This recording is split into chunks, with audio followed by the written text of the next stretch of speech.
like that. I remember seeing that card when it came out. I was like, oh, that card's a little scary. And no one played it, thank God. So we have Stormbreath Dragon ×4. And like I said, Stormbreath Dragon against certain decks, you're just going to mash them. Against Esper, I'm not too afraid of Stormbreath Dragon. It's not really a scary card. However, it still has haste, and it's probably going to hit you once if you time it right. So it's still not exactly a dead card. So we haven't seen a lot of big Boros. I know that players like Chris Van Meter have been writing about this deck and have been fond of this deck, but it hasn't really found its place in the metagame. It's almost like, the big Boros deck is kind of trumped by Brad Nelson's Naya control strategy. But either way, James Gaynor is sitting at 1-0. He'll be playing against David Thomas, playing Esper, also sitting at 1-0. So round 2 will be underway for you guys shortly here in Dallas-Fort Worth, Texas. And make sure you do join us on Twitter all weekend long at SCG Live, hashtag SCGDAL for your tweets, as Shaheen and I will be checking them all weekend long. A lot of aggro players probably out there pretty happy with how things have shaped up over the over the past couple of days here. Yep, I really do feel like Magic divides into 2 camps, and I try to represent one camp the best of my ability, and it really is a war, I think. I think, well, I'm on the control side of the war, and I feel like we're losing this war. So those who are listening, build those control decks, make them able to beat these aggro decks, and, get to work here. Tom is going to start things off with a Thoughtseize. We'll see if he'll be kind enough to lay out that hand for you guys at home. Looks like he's going to do a pretty good job. You see an Ash Zealot, actually 2 copies of Ash Zealot, a Boros Charm, looks like a Chandra's Phoenix, a Lightning Strike, a Pithing Needle, and a Mountain. So not a lot of lands there for Gaynor.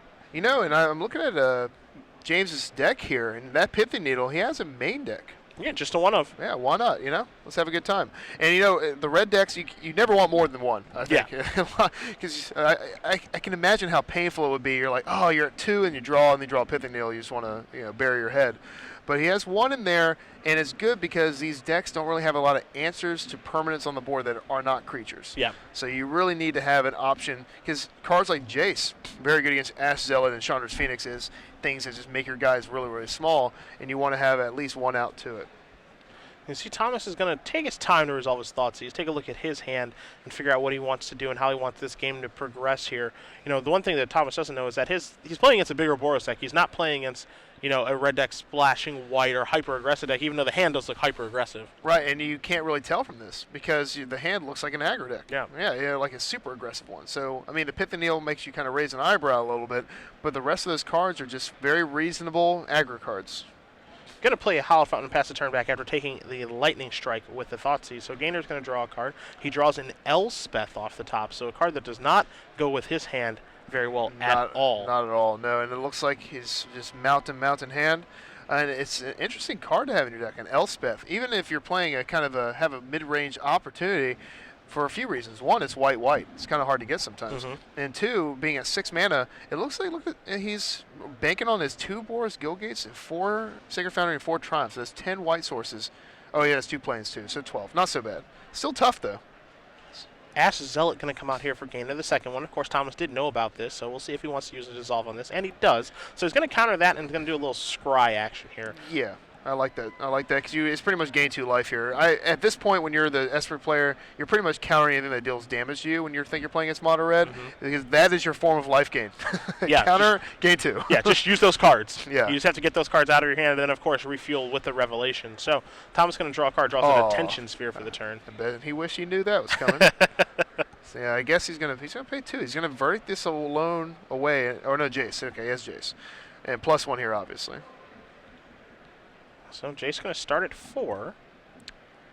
Oh. It's going to go down to 2. So Temple, Silence, Nyx's Revelation, and a Dissolve off the top. I don't mind this because he knows that James has the Boros Charm. However, that means James has to waste Boros Charm in his attack to kill that Jace. And it really depends. I never see the rest of David's hand. If he has a weak backup plan, I like the minusing here. Otherwise, I don't, because now Ash Zealot will get ready to take of that. And then James has Boros Charm, which is just a phenomenal card to hold against David Thomas's Supreme Verdict deck. So, I don't know. Well, we can't forget that Gaynor does have that Pithing Needle in his hand as well. So, how good would Jace actually be? Oh, yeah, you're right.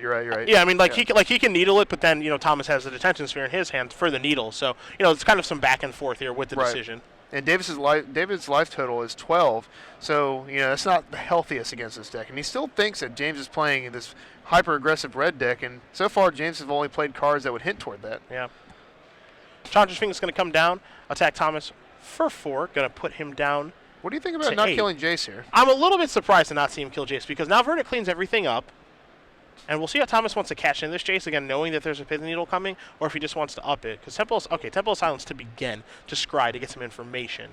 I think we up it here anyway and make James play the Pithing Needle. I think you have Detention Sphere, and look, and also David has Dissolved Detention Sphere in his hand, so you can untap Detention Sphere, the Needle, and then have Dissolve back up. So yeah, I think that's what he's going to do here. All right, so Jace is going to take up to 3. So a Comfort Stone activation is out there. And we'll see what Gaynor can put together for this turn again, because we do know he has Pithing Needle, we do know he has Boros Charm, and he is going to cast a Pithing Needle. Okay. And he's likely going to name Jace Architect of Thought, but we will get confirmation from our table spotter just to ensure that that's true. Right. Oh. And he's going to attempt to cast Boros Charm, but he tapped his mana incorrectly, using the Boros Guildgate for the Pithing Needle. And he named Aetherling with Pithing Needle as well. So, okay, so this is a disaster for James. And it's, well, there's the Aetherling. And the big problem with this is, you basically wasted your whole turn and nothing really happened. Yeah. Unfortunately for him, that Jace should be gone, but an unfortunate mistapping here. You get to see a Jace -2 activation. The Aetherling and the land going to go to the grip for Thomas. He's going to play a Hallowed Fountain. We'll see if he has anything else this turn. Just going to pass the turn back. Yeah, and James really is not too afraid of Aetherling as well in his deck. If Aetherling's out and doing its job, the game is probably almost over anyway, Yep. So it's the red deck is not too worried about the turn 7 Aetherling and then turn 8, 9, 10 swings for lethal. By that point, you're pretty much on the ropes. So Dissolve going to take care of a main phase of Boros Charm here from Gaynor. Thomas deciding exactly what he does want to do with the Scry here.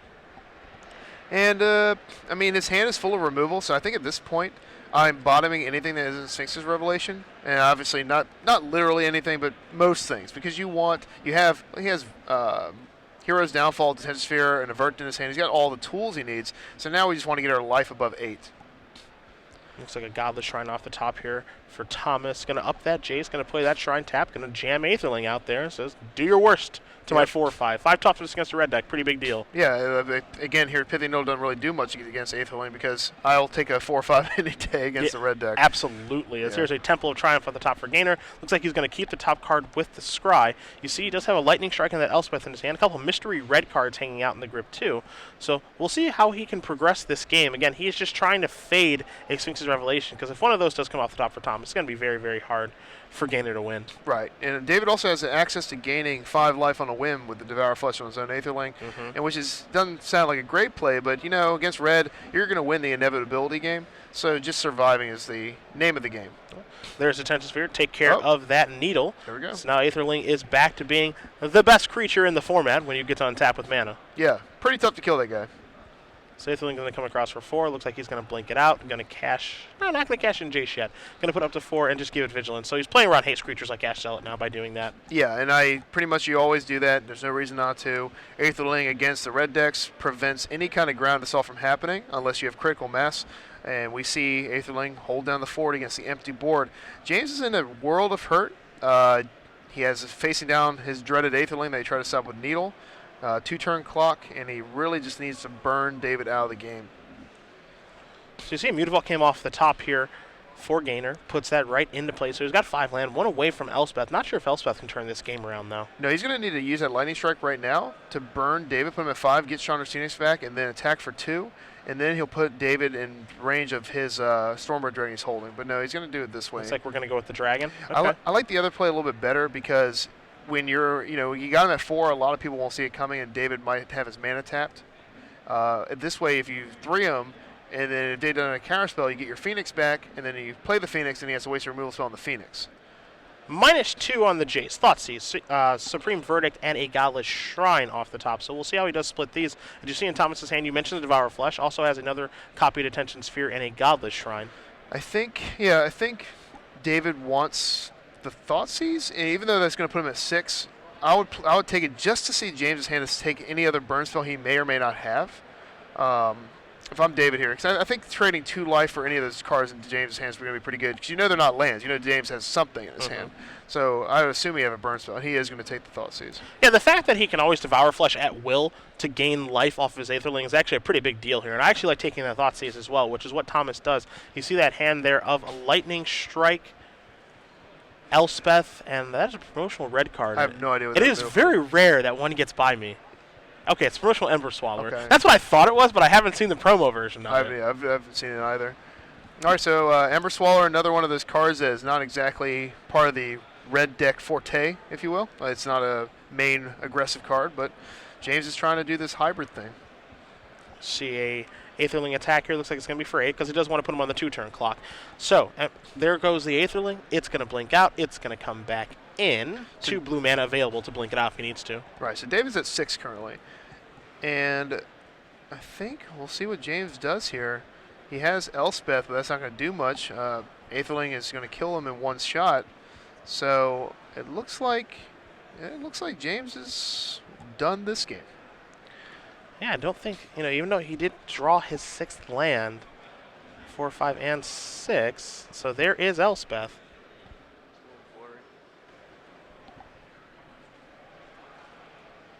If he does minus that, he just blinks out the Aetherling and comes across for lethal, and if he does make the tokens, you just make it unblockable, and this is why Aetherling is the best threat for these decks. Yeah, when it was made, I was actually a little suspicious of it because it does cost 7 reality-wise. You can't really pay 6 for it against most of these decks.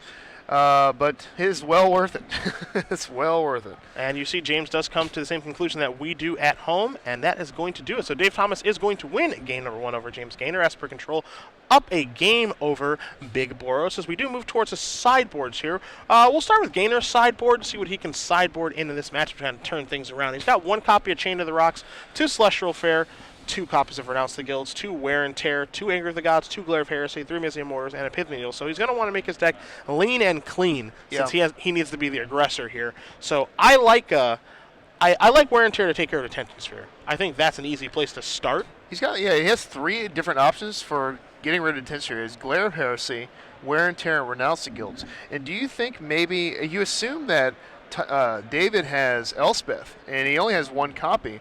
So in that situation, Glare might be better than Wear and Tear, but he only has 1 copy of Elspeth. Is the 1 mana worth it to sacrifice a little bit more utility? I'm not sure. I mean, as the aggro player, what do you think? Would you rather have a more broad sweep card? I initially thought that Glare of Heresy taking care of an Elspeth was not realistic, but after playing some online this week, it actually turned it up to being quite realistic. So I could actually see Glare actually being good here. Okay, cool. So yeah, and like you said, get rid of Detention Sphere. It does that too. I don't think you want to bring in Wear and Tear, Renounce, and Glare to deal with. Definitely not. So you might want to bring in maybe 2 copies of Glare, maybe board out. I don't know what's bad in here. It has a symbol is very good. Chain of the Rocks is terrible, so he's going to probably take that out. What else is not playable here? These burn spells are okay for just reach purposes. They're not exciting. The Pithing Needle is not very exciting to me personally, but I guess it taking care of a Jace or potentially taking care of an Aetherling, for a short period of time could be okay. Yeah. Lightning Strike is not very exciting. It's basically an overpriced lava spike in this matchup, so I could see that coming out. Same thing can be said for War Leader's Helix too. Yeah, and it looks like if he had more cards on board in, he'd probably go that route. But like you said, you don't want to really clutter your deck full of answers when you're the aggro player. So I think he's just going to board out the 2 Chain of the Rocks for 2 Glare of Heresy and call it a day. On the other side, we have 4 Blood Baron of Vizkopa, which is a lot of Blood Baron of Vizkopa here. We have 2 more Devour Flesh. We have maybe a 3rd or another Hero's Downfall. I doubt it. It's definitely an overpriced card. But he did see Stormbreath Dragon, so if you see Stormbreath Dragon, you might want Hero's Downfall. He also saw Elspeth, so maybe he's going to bring that in as well. But obviously the 4 Blood Baron of Vizkopa is an easy auto sideboard card. So we'll see what he does here. You see that Thomas's deck list, he's made some concessions to try to be better against aggro decks. He has 2 copies of Quicken, so he can speed out a Wrath of God or something of that nature. You see he's got the 4 copies of Feast of Revelation, which looks to be the industry standard nowadays. A lot of people were playing 3. It looks like he's playing 4. 1 copy of Faraway, 2 copies of Devour Flesh. So he's got a lot of removal. And Devour Flesh is, obviously one that he can use on himself to be able to gain some more life, but interacting a lot in the early game. Yeah. And I think the reason why people play 4 Sphinx of Revelation is with the popularity of Thoughtseize. Thoughtseize is one of those cards that when they reprinted it, I was like, this probably shouldn't be in standard. I mean, people cried about Mana Leak. I think Thoughtseize is much better than that card. You have a card that's just a 1 mana, answer all, easy 4 of in every aggro deck you could think of, and there's not really much talent when it comes to crafting your deck. When you're playing your mono black devotion deck, you play 4 Thoughtseize. When you're playing your Esper deck against control deck, you board into 4 Thoughtseize. So Thoughtseize is one of those cards that I think is maybe a little too good, but there's no reason to cry over spilled milk here, so it's already around. Let's get used to it. And I think as the Esper player, do you want a bunch of Thoughtseizes against the aggro decks? I don't think so. I think that's a card you can board out.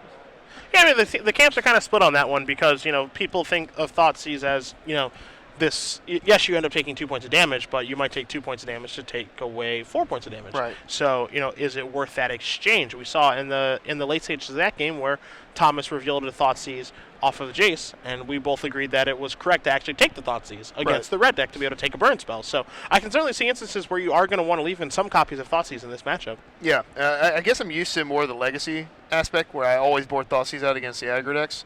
But legacy, obviously, they can kill you on turn 3. It's a little bit different than these standard decks here. Yeah, so we'll see how it goes. I think it's going to be tough for James to win against 4 Blood Baron. Like I said, that's a lot of Blood Baron. Yes, that sure is. Yeah. As Gaynor's going to start off with a Boros Guildgate, you've got David Thomas start off with a Temple of Deceit. Going to do a little scry action and pass it back to Gaynor. So we'll see if we can get on the board a little bit early as there's a second land. You see a Boros Charm. Looks like he's got a Reckoner hanging out over there as well, but no Ash Zealot. As a Temple of Silence here for Thomas. Going to scry his top card to the bottom and pass the turn back. Yeah, this is arguably why Esper is the best control deck, is because you have access to 8 scry lands. The blue-eye red deck, even though it's better fitted to beat these aggressive decks, you only have 4 scry lands. And I've thought a few times of just playing an off-color scry land because I'm jealous of it, but can't do that. So it's another point in the Esper camp if you want to play that, where you have 8 scry lands. Pretty good. Thomas going to play a Hallowed Fountain here. Gaynor had missed his land drop, and now he has drawn a land after casting a Boros Charm. We're going to play a Chandra's Phoenix and come across for 2.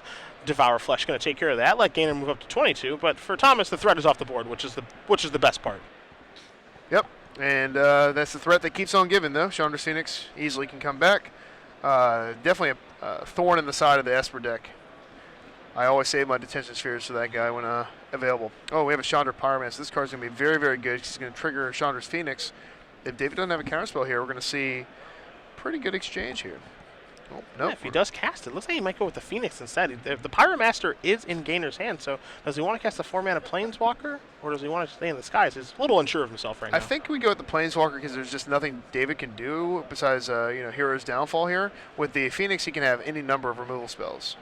And so there is the Pyromaster, and if you caught a glimpse of Thomas's hand, you did see that he does have a copy of Hero's Downfall in his hand. But first he's going to start by just dinging you and get back my Phoenix. Hopefully he doesn't forget. It looks like he may have, though. Yep, he forgot. Yeah. All right, well, that makes it not the play I would have done. But definitely, if he gets the Phoenix back there, he would actually, cancel any card loss there. He'd actually be up a card on David there in that exchange. So he draws, or he's looking at a scry, top of his card, top of his deck here. I think anything that's a spell is probably going to keep on top. He's got plenty of lands. So he does put his top card back.